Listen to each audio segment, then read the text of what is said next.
Alright, yun. Hello mga ka-Jeepos Legacy International.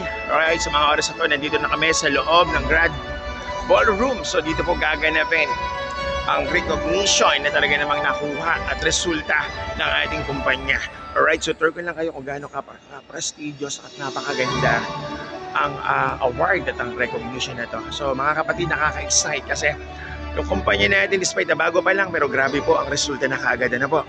Imagine yung ating management duo, ayan, ay talaga namang na-recognize the most outstanding businessman and entrepreneur sa buong Pilipinas, ang ating CEO, Sir Kent Patrick Mabait, and our press GM, grabe, Ma'am Grace Mabait. Congratulations po sa ating talagang matinding management duo. At hindi lang yan, yung ating kumpanya, ang Jeepos Legacy International, ay tayo po ay talaga namang na-awardan din. Despite sabi once again, isang taon pa lang ang company natin, pero tayo po ang talaga namang the most trusted, di ba, na kumpanya, di ba, dito sa buong Pilipinas na recognize ng The Legacy Awards. Kaya sa lahat ng mga kasama natin dyan, mga kapatid, sabayan natin ang pagputok at pagsabog ng kumpanya natin, di ba?